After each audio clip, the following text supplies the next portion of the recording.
more rooms in there. Oh, okay. This is bad. Yes, this is bad.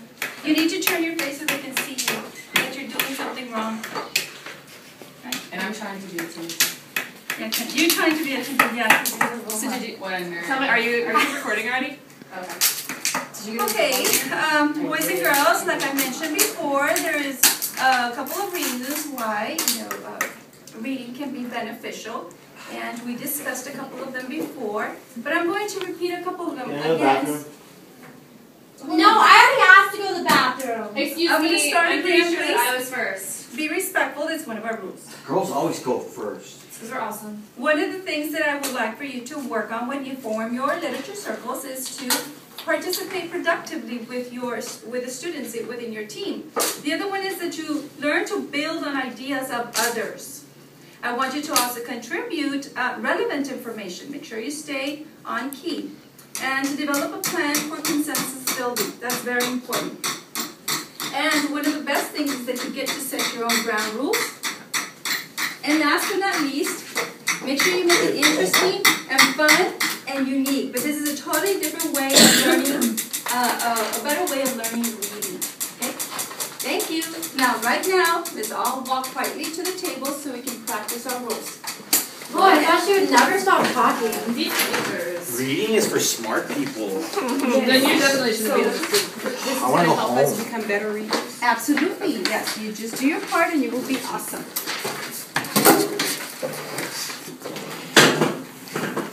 Lo ser.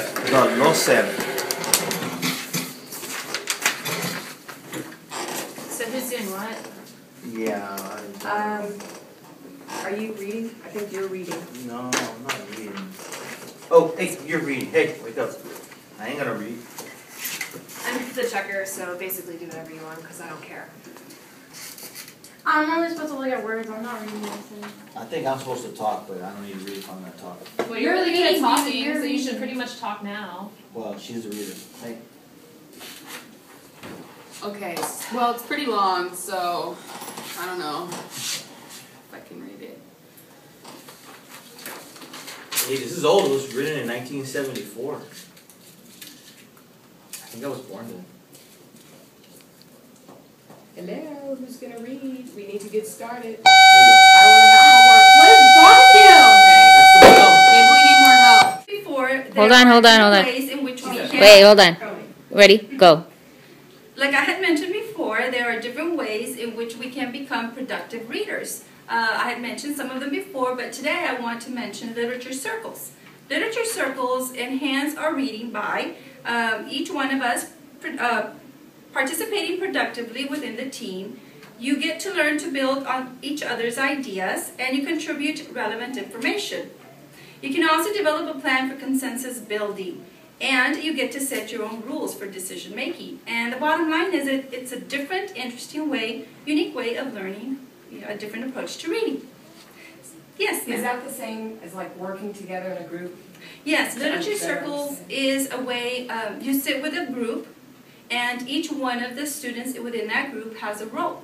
And you get to contribute to the group within your role. And later on we get to switch roles. So you have a little bit of everything in the team. That's a great question. Great. That's a great question. Thank you so much. Thank you, Lindsay. Okay, like I mentioned before, let's go practice. Walk calmly to the table. Make sure you take your supplies with you.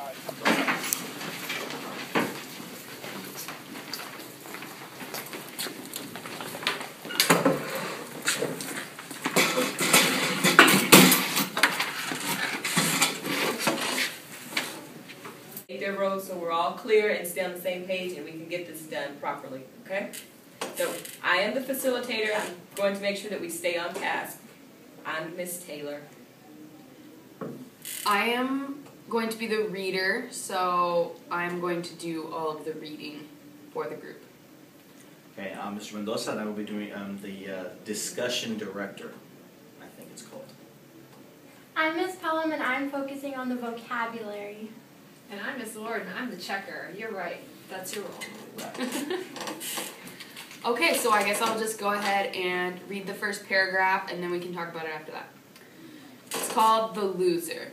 And it's from the book Where the Sidewalk Ends. And as the discussion director, I probably have to write down questions that might help our conversation and our discussion about the subject matter while she reads. Mama said I'd lose my head if it wasn't fastened on. Today I guess it wasn't, 'cause while playing with my cousin, it fell off and rolled away and now it's gone. Okay, let's stop there and discuss before we go further. Well, there's one thing I guess we can discuss right off the bat is, I guess the tone. And is this going to be a serious poem, or is this going to be more, I guess, comedy? What do you think, Miss Keller? I think it seems more like a comedy because he starts out by saying, "I'd lose my head." Okay, anyone disagree with that at the table? I think it seems funny. I think that maybe that's why it's called The Loser, because it says about losing your head. So that's probably what the title's about. And I've heard a little bit about Shel Silverstein before, so the fact that I know that he, had that background information about him indicates that, or supports our notions that it is going to be probably pretty funny.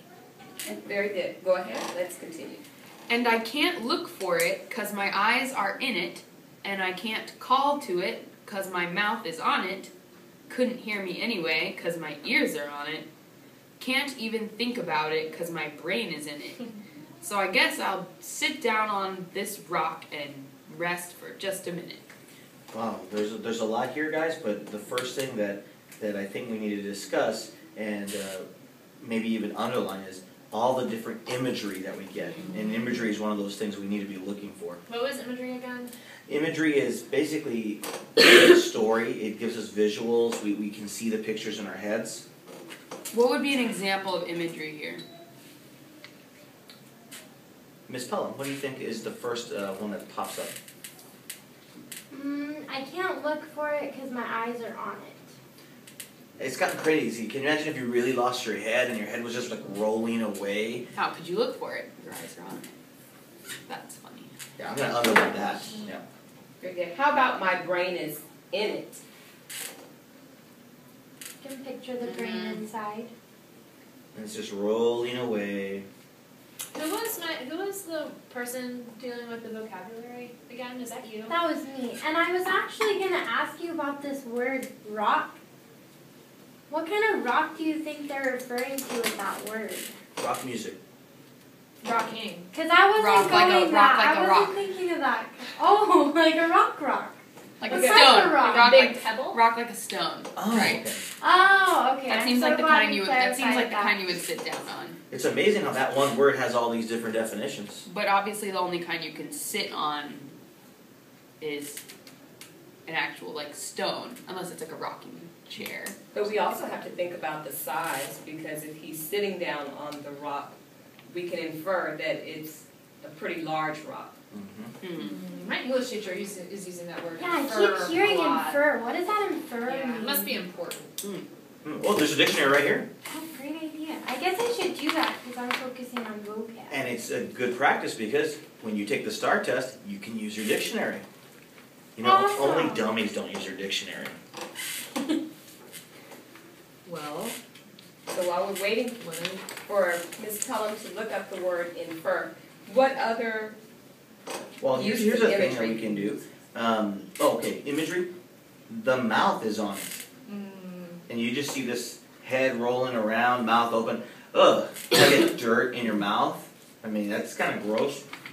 But what I was thinking is, how about making like a little prediction? I mean, that's something that we, that I was thinking of while I was reading this. Is just, wow, well, what's going to happen next? It's funny you bring up prediction because in the dictionary for infer, it says to conclude by reasoning from something known or assumed. Is that similar to predicting something? Yeah, it's kind of, I guess, like in science how they hypothesize and they have to make a prediction based on evidence or something like that. That's what we can assume using all the things that he said was on it or in it or by it. So I think, yeah, prediction. Okay. So what do we think is going to happen in the end? I don't know how he's gonna find his head. How about this? Do you think his head really fell off? Or is he just busy and feels like he's lost his head? What do you think? She might be right. Maybe he didn't lose it at all. Maybe he didn't just actually feels lose his like head, it. so it's like a. Maybe he just doesn't A want to go symbol. home yet. Having too much fun playing with his cousin. Interesting. Guys, the Well- bell's about to ring, so I need to make sure that we all did our work. Okay. So did you do your job? I did my job. What about you? I've got some questions down. Awesome.